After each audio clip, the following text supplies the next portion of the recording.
Josh, yeah, he's done with it.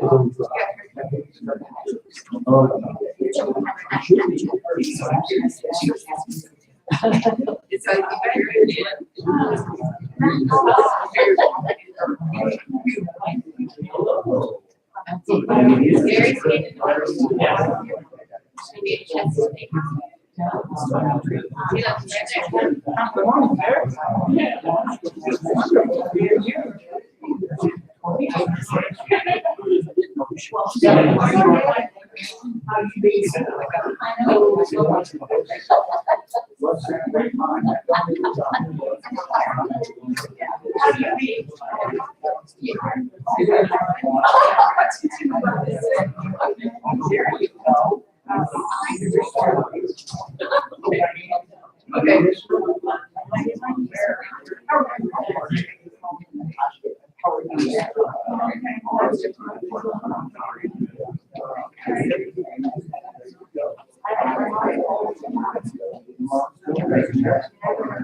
It's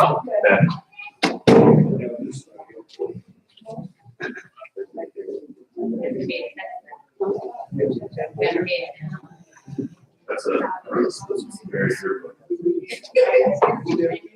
I didn't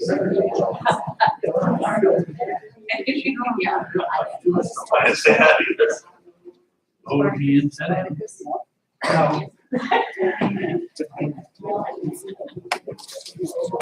Oh, all right. Thank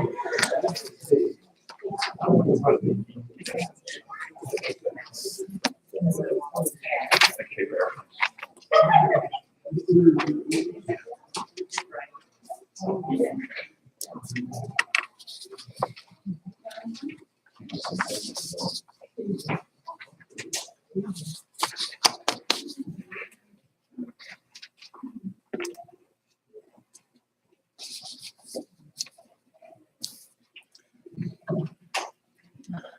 Good morning. Did everybody get a handout? I think I got everybody. Okay. Before we begin this morning, Chuck, would you start us off with a word of prayer? Our gracious Father in heaven, hallowed be your name. Father, as we enter into this study this morning, we pray for guidance, that we might fully understand your word. And we pray that we'll put it into our lives, live it daily, and teach others. Father, bless the teachers this morning, that they have a ready recall of what they've prepared to teach, and bless us as hearers. We thank you for your Son and our Savior. It's in his name we pray. Amen. Okay, let's open up and read from Matthew chapter 8.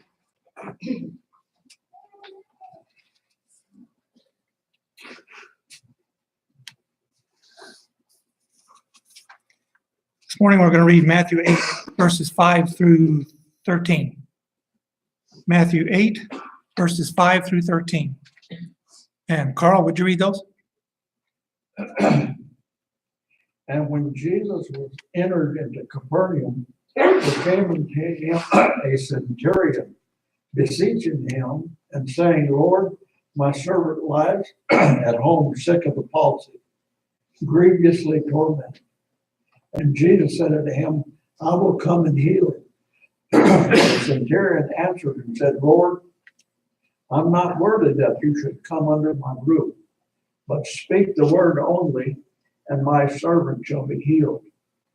For I am a man under authority, having soldiers under me, and I say to this man, Go, and he goeth, and to another, Come, and he cometh, and to my servant, Do this, and he doeth it.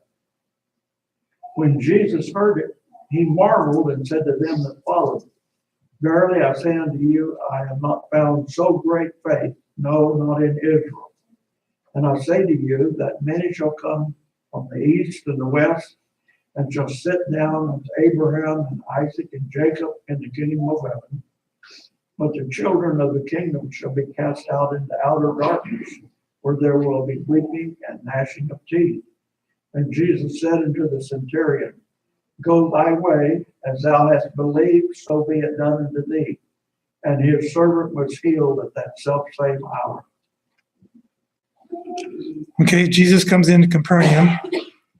The centurion has a servant that's sick and wants Jesus to heal him, this servant. And we see that he does exactly that. He comes and heals him. Is there any comments? Should we move on? No, it's not that easy. Okay, so we just got through studying about the Sermon on the Mount, and then Chris, on Wednesday, we studied about when he came down off the mountain, he healed a man with leprosy. And we know that Jesus had been traveling around in Galilee. Let's flip back to Matthew chapter 4. We'll read verse 23.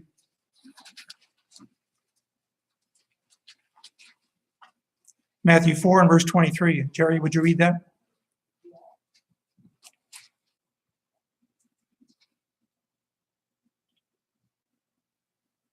Jerry?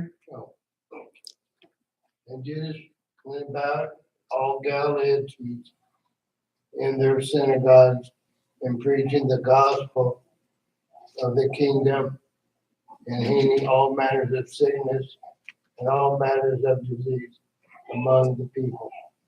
Okay, so Jesus is traveling through Galilee, and great multitudes were following him. We know he went up on the mountain, had a Sermon on the Mount, and he came back down, heals a man of leprosy, and then he comes into Capernaum, which is also in Galilee. And that's why you all have a map. All this time, Jesus is going around healing people, and he's teaching, and he's traveling around in Galilee. And I looked up some stuff, and actually I thought it would be pretty simple, but finding how far it is from one town to another on the internet and get a consistent answer is difficult. But what I have from Capernaum, if you look on the map, at the top of the Sea of Galilee, right under where it says Galilee, you'll see Chorazin, and then you'll see Capernaum. So that's the town we're talking about that he's in when this centurion was asking him to heal his servant. So he's in Capernaum. And just traveling in Galilee itself, to go from Capernaum to his hometown of Nazareth is 20 miles. Now, he's doing most of this traveling by foot. He doesn't have a car to jump in and go. There might occasionally be a horse or a donkey they can ride, but most of the time they were traveling on foot.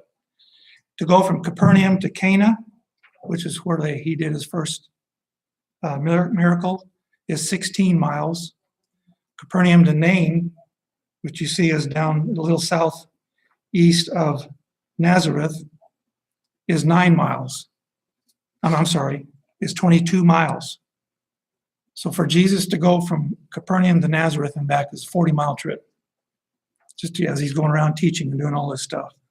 And we know from Nazareth to Cana is 4 miles, and Nazareth to Nain is 9 miles. So just for him to go from Nazareth to Cana, which he did, and him and his mom, they went down there for that wedding, was a 4-mile walk and a 4-mile walk back. So it's just something to think about when we read about Jesus doing all this traveling he did. He did all this on foot, and it wasn't necessarily short distances. From Capernaum to Jerusalem is 85 miles. And from Nazareth to Bethlehem is 80 miles. And Mary did that trip when she was 9 months pregnant. An 80-mile trip, walking or maybe riding a donkey or a horse, but anyway. So they had to be a lot tougher than we are, didn't they? Would you like to do that? Going from Nazareth to Jerusalem, well, approximately 75 miles, 3 times a year for all these feasts? Yeah, yes, Chris? Not only is it a great distance, you can see from the map that a lot of this traveling was through mountainous areas. And so you can read a lot of these texts that will say he went up to this location or down to that location. He's not talking about moving himself direction. He's talking about elevation. He went up the mountain to this location, and down the mountain to that location. So it was not just a difficult journey because of distance, but the effort to go up and down the mountain was a challenge. Right. Yeah, Capernaum was kind of low. It's right next to the Sea of Galilee. And so from there, anywhere he went from there, he went uphill. So not only traveling these distances, but like Chris said, you got distances, changes in elevation too. So just something to think about, all the traveling they did. And all we have to do is jump in our vehicle and drive. And sometimes we let the weather bother us because we might get wet between our house and our car. I don't think I'm going to go to services or Bible class tonight because we might get wet. But they had storms too. they're out there on foot walking all these distances, and they're still having to walk through all these storms and wind and rain and everything. But he did it. He was out there, and his disciples following him. So, and all these people were following him a lot of these distances. So that was just an idea looking at the map and the distances that he traveled when he did his teaching and traveling, when he did all that. That to me was interesting, because the Bible is a book of history, isn't it? It's not just a book of stories. It's a book of history. Jesus did this. The disciples did this. The apostles, they traveled all these places. So Jesus is traveling all through Galilee and doing all this, and he comes to this town, Capernaum, and that's what we're talking about here in Matthew chapter 8. So if we have time, we'll be referring back to the map some more. But anyway, you see there's several towns there in Galilee, several towns even just next to the Sea of Galilee itself, that he was traveling through and teaching and preaching and doing different things. So any comments? Anybody want to go for a 4-mile walk this afternoon? So back to Matthew 8 briefly. He comes into Capernaum, which is right next to the Sea of Galilee, which we're going to find out later in the chapter that is where Peter lived. He comes into the town Capernaum, and the centurion has a servant that's sick and wants the servant healed. And we've talked about centurions before, but I want to talk about them a little bit more this morning. And because again, I just said that the Bible is a book of history. This isn't just a bunch of stories. This is stuff that actually happened. And I'm interested in history. I mean, it helps me when I'm studying the Bible, but this stuff interests me a lot. And I haven't dug into a lot of things as deep maybe as I should have before now, but the Roman army. In the Roman army, there was a legion, which was approximately 6,000 soldiers. And in that legion, there was 10 cohorts. Maybe that's where we use him and his cohorts, but 10 cohorts, which would be approximately 600 men in a cohort. And then there was a centuria, which was approximately 100 men. And of course, that's what a centurion was over, was that 100 men. So in a legion, there would have been 60 centurions to take care of those 6,000 soldiers. So we're talking about a lot of people. And we read some of these, they're worded a different way, but a cohort or a band is mentioned in the New Testament. And that's talking about that approximately 600 group of soldiers. Let's turn over and read from Mark chapter 15 and verse 16.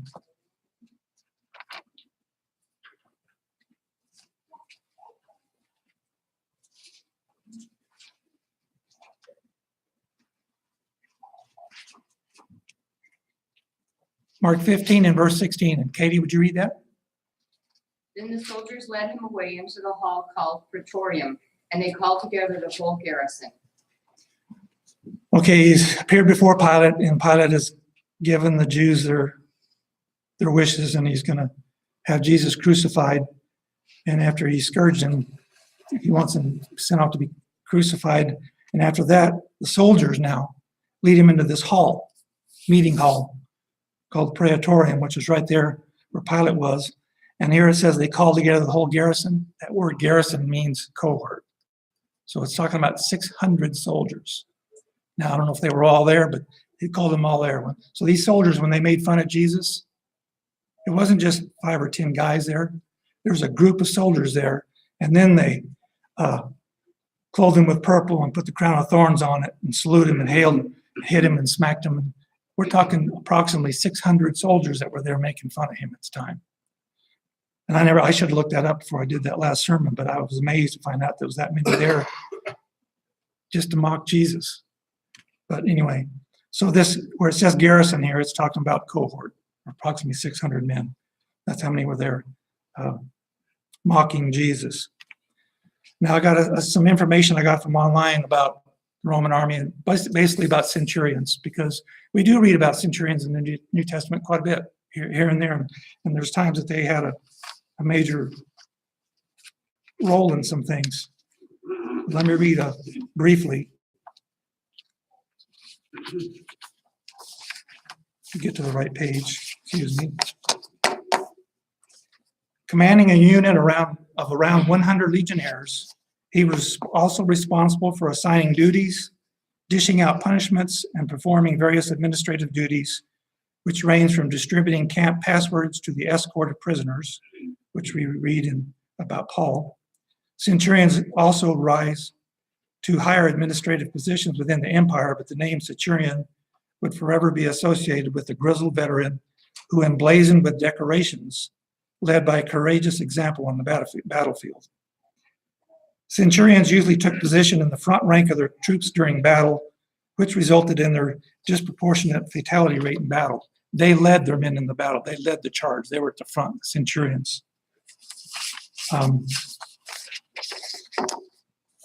Centurions were responsible for training legionnaires, assigning duties, and maintaining discipline among the ranks. They themselves were expected to display valor in battle and stand resolute when things were not going well. And if they did not, they could face execution. Accordingly, most centurions commanded respect from the troops in their charge through leading by example. When in camp, they supervised the building of the camp fortifications, the digging of trenches, roll calls, and the issuing of passwords to enter camp. They could also be responsible for escorting prisoners and involved in logistics, such as procuring a supply of provisions when on campaign. Other roles of legions included being ultimately responsible for the safety of the legion standards, and they were often selected for special missions such as raids and reconnaissance in enemy-held territory. So centurions had many duties, and they knew about commanding men and the responsibility to go along with that. They were responsible for the day-to-day life of the soldiers. And they also issued commands in the field. So I was never in the military, but to me, from the movies I see, this is kind of like, to me, like a sergeant. He was there with the guys every day, telling them what to do and what they needed to do, what not to do, and responsible for them, and he led them into battle. So when we're talking about a centurion, that's what we're talking about. Most of these guys were veterans of war, been in many, many battles. That's how they got to work, be a centurion, and they were depended on. One article I read that Julius Caesar, when he was emperor, when he had a meeting, he made sure always the centurions were there in that meeting when they were discussing what they were going to do for battle. He wanted his centurions there to hear what they had to say. So he had a lot of respect for them too. And that picture I printed out just for you guys to look at, when they were in battle, what did they wear? Like other troops, they wore breastplates of chainmail armor, shin protectors called greaves, and some of these, they have decorations on these shin protectors, depending on who they were. They had a distinctive helmet, so their subordinates could see them in the heat of the battle. You can see it's parallel with the shoulders. A lot of the other Roman soldiers, when their helmets, it was front and back. So they could look and see, that's the centurion right there in battle. At the time of Christ, most carried a gladius, a sword 18 to 24 inches long with a cup-shaped pommel. It was double-edged, especially designed for thrusting and stabbing. So that's just and centurions also wore the awards they received for valor, which could include heavy necklaces, bracelets, and medallions, which were worn attached to a leather chest harness, which you see in that picture. He's got some medallions on his chest. That's some of his awards that he had won. So he has a sword and he has that distinctive helmet with the plume on the top and his shin guards and all that. That's just, and his shield. Again, he would have had a shield because he led his men in battle. So that's the kind of person we're talking about here when we're talking about a centurion. That was just a picture, nobody in particular, just to kind of give you an idea maybe what they looked like when they went into battle. But you can see from all that that the centurion had a lot of duties, a lot of things to do and keep his men in line. So when we're reading about this man here in Matthew chapter 8, it comes to look up Jesus, talking about a man that's seen a lot of things, seen a lot of death and a lot of other things, and was a very responsible person, or he wouldn't be in the position he was in. But I do want to read about a few centurions in the New Testament. Read about. There's many of them, but we'll just read about a few. Let's turn over to Matthew chapter 27.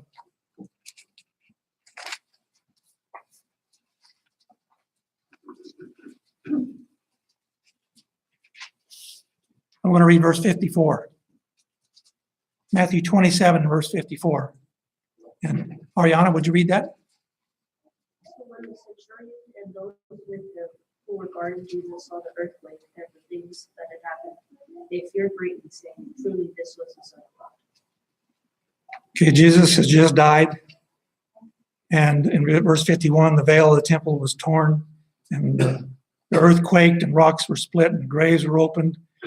And coming out of the graves after his resurrection, and the centurion who was there standing by Jesus, making sure nothing happened. Centurion and those with him, his soldiers that were with him, they seen this. And it said here, they feared greatly. Now, this is a guy that's been through a lot of battles and seen a lot of things and responsible for a lot of stuff.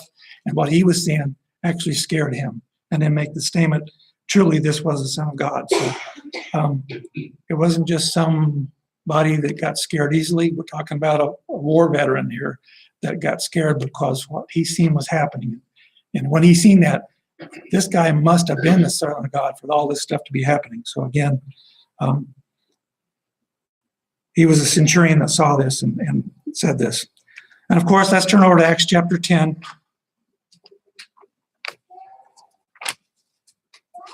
Another centurion we read about in the New Testament.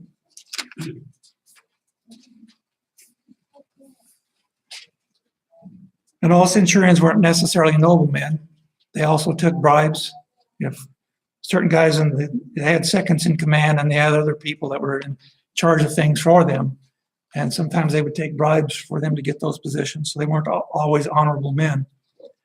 But here we read one in Acts chapter 10. This is a centurion that was definitely an honorable man. We're going to read from Acts chapter 10, verses 1 and 2.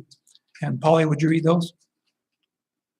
There was a certain man in Caesarea called Cornelius, a centurion of what was called the Italian regiment, a devout man and one who feared God with all his household, who gave alms generously to the people and prayed to God always.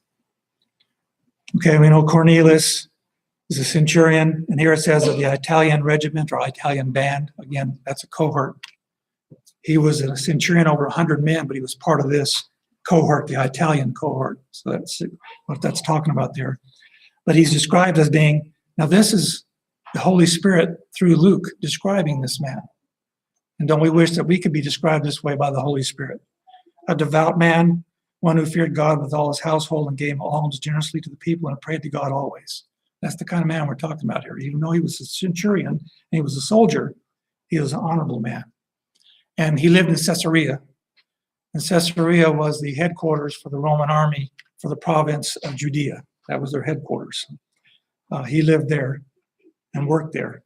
So again, this is a centurion, and he was over 100 men, but you can see how he's described here. But also, he did have a lot of authority, commanding these 100 men.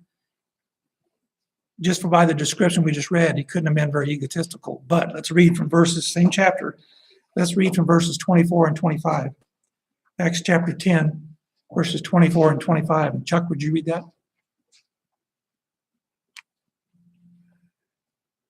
And the following day they entered Caesarea. Now Cornelius was waiting for them and had called together his relatives and close friends. As Peter was coming in, Cornelius met him and fell down at his feet and worshiped him. Okay, again, this is a centurion. He's over 100 men and commands them every day. And what did he do when he seen Peter? He fell down in front of him and tried to worship him. Of course, Peter told him to stand up. Don't do that. But again, you can see his attitude and his humble attitude that he had. And speaking of Caesarea, I did say that it was the headquarters for the Roman army. But if you look on your map, right by where it says the Great Sea, you'll see that there's where Caesarea is. So that's where Cornelius lived. And also, I don't know if we'll have time to get to it, but where they took Paul, when those were going to try to kill him in Jerusalem, they packed him up in the middle of the night and took him to Caesarea. And that's where they went. And it was approximately 57 miles from Jerusalem. So they packed Paul up that evening and went 57 miles to get there. And in Acts 10 here, Peter had been in Joppa. And the Holy Spirit tells him to go with these men to see Cornelius, and that's approximately 30 miles. So Peter had to travel 30 miles from where he was teaching and preaching to go get to Caesarea and teach Cornelius. So again, We don't even maybe think about those kind of things, but that wouldn't have been an easy trip. I'm doing this and now I've got to travel 30 miles so I can go teach this man, but he did it. He traveled those 30 miles and he went there and he taught Cornelius, and we know that Cornelius ended up, his relatives and his friends that were there, many of them were the first Gentiles to be baptized. So again, someone that's kind of important in history. Briefly, let's turn over to Acts chapter 21.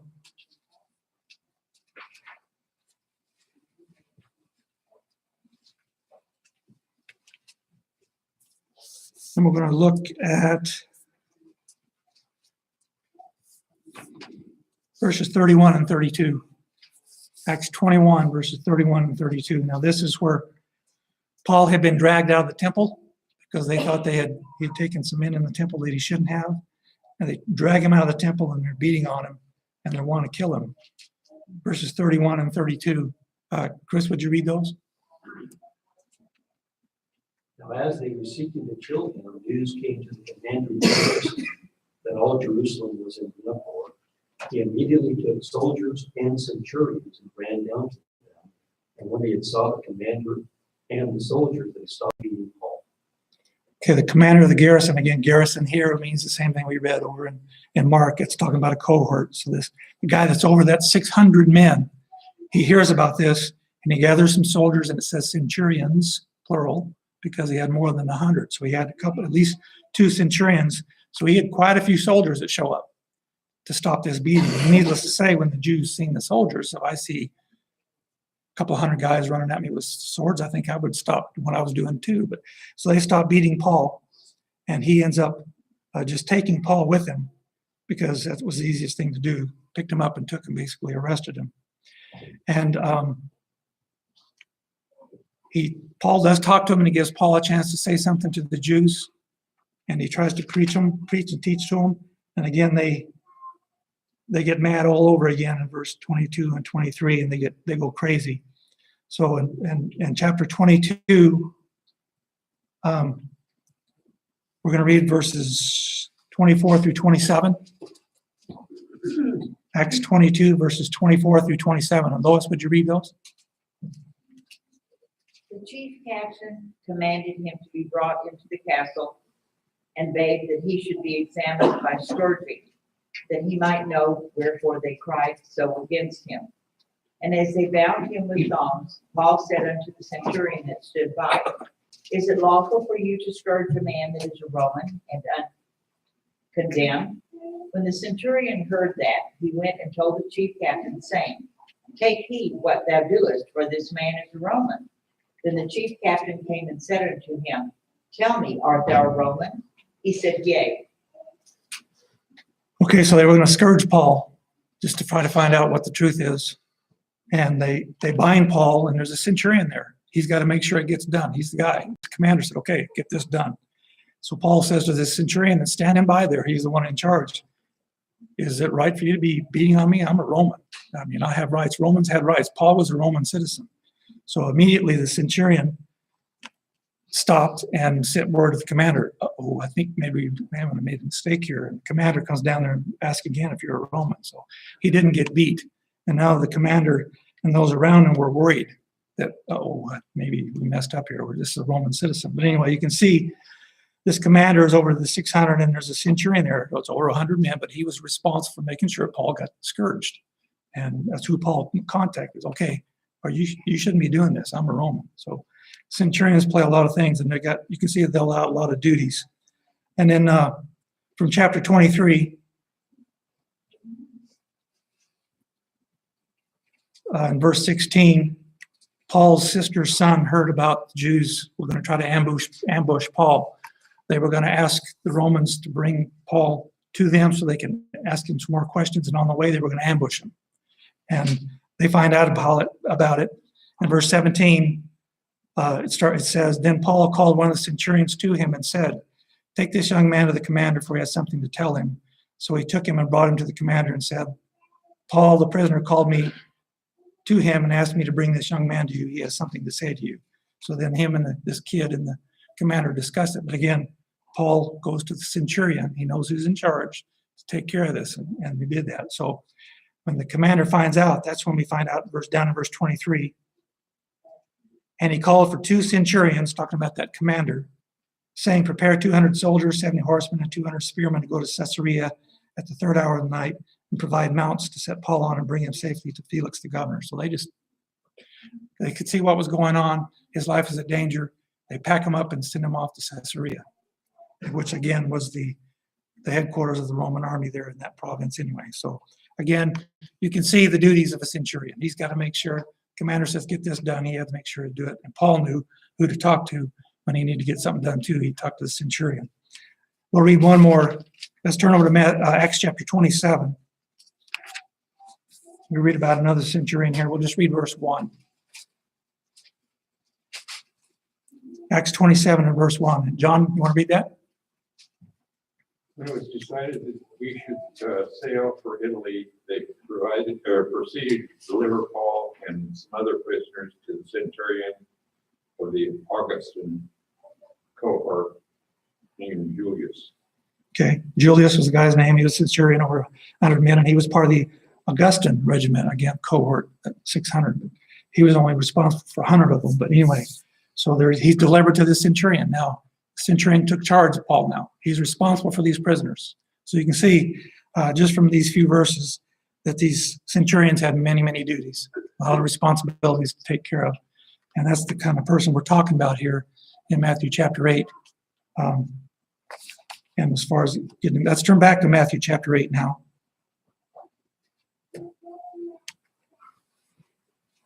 So the centurion has a servant that needs to be healed and asks Jesus if he will come. And Jesus says in verse 7 that he will. And because the centurion is a man of, he's a member of the armed forces, he understands authority. So we read here, let's read verses 8 through 10 once more, what he says to Jesus. Matthew chapter 8, verses 8 through 10. Brian, would you read those? But the centurion said, Lord, I am not worthy for you to come under my roof, but just say the word, and my servant will be healed. For I also am a man under authority, with soldiers under me. And I say to this one, go, and he goes, and to another, come, and he comes, and to my slave, do this, and he does it. Now when Jesus heard this, he marveled, and said to those who were following, truly I say to you, I have not found such great faith in anyone in Israel. Okay, so the centurion knew, he recognized authority, and he knew, you don't even need to come to my house. I know you can say the word and it'll be done. That's how much faith he had. We don't know what happened to this man, if he ever became a Christian or anything. We don't have any details. We don't even know his name here. But he had enough confidence in Jesus, and he knew about authority. He knew Jesus could do it from right there. He didn't need to come to his house. You can do it right there. I know about authority. You can do it from there, and you don't need to come under my house. And with Jesus here, well, we probably won't have time. Maybe Chris will talk about it. But it says here that Jesus marveled. He was amazed. He was surprised that this man, this person that's a member of the Roman army, had this much faith, that he knew that Jesus could stand right where he was at and heal that servant where he was in this centurion's household. So again, he understood authority in commanding people and knew that Jesus could do that. He had enough belief in that Jesus could do that, and he did. That servant was healed from that very hour. What did this servant have? What was his palsy? Right. What do we know about palsy? It says he was sick of the palsy. The New King James says he's lying at home paralyzed. What do we know about palsy? Or anybody have any comments? Or Jerry? Palsy is muscle twitches, uncontrollable. Well, we got some diseases now that are called, there's several different palsy. Different type of palsy? Yeah, there's different ones. Oh, okay. But I know Mark had Bell's palsy is what it's called. And the face just lost all the nerves, and his face, one side of his face just drooped. He lost strength in one side of his face. He couldn't keep it where it needed to be. Yes, Katie? Luke's account is a little more in depth and says he was sick and ready to die. Right. Exactly. Whatever he had, it was very serious, and he was getting close to death. So the centurion was concerned about him. Now, this is a servant. Back in these days, there was people that servants didn't mean anything to them. They could abuse them, and if they died, they didn't care because that's the way they treated them. But this man cared for that servant and wanted him taken care of and sent for Jesus. But from what I could find about palsy, it was that a loss of sensation or the numbness or the power of motion or both in any part of the body. It could be the whole body or one side of the body or from the neck down. So you can see why that would call paralyzed. They couldn't move.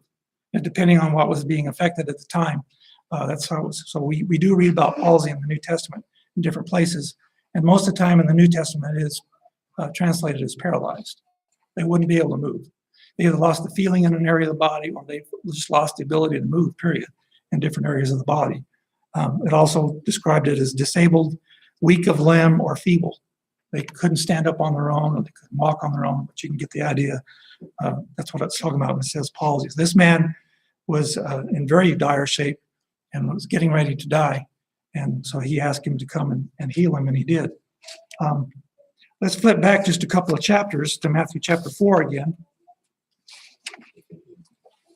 And the same thing is discussed in Matthew 4 and verse 24. And Melody, would you read that? And his fame went throughout all Syria, and they brought him unto him all sick people that were taken with different diseases and torments, and those which were possessed with devils, and those which were lunatic, and those that had the palsy, and he healed them. Okay, in the New King James, it's plural paralytics. There was more than one. So there was people that were sick of the palsy back there, and Jesus was healing them there. And of course, we know here in Matthew 8, he healed this servant also. Let's flip over now to Acts chapter 8.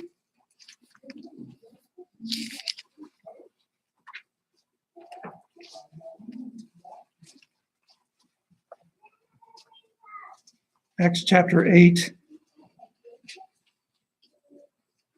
And we'll read verses 5 through 8. Acts 8, verses 5 through 8. Dave, would you read those?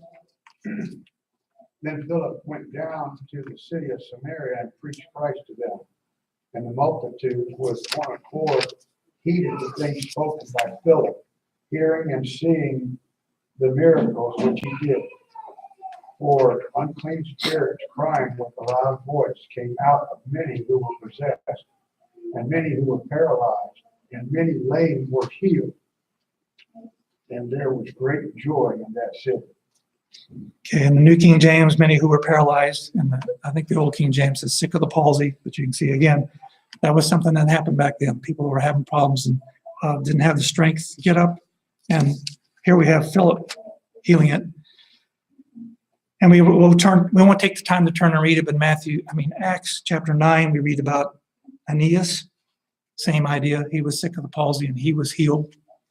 And we won't turn and talk about it now because we'll be there soon enough. But Matthew chapter 9, there's another account of a man that's also described as paralytic or can't move. So there was something fairly common then back then.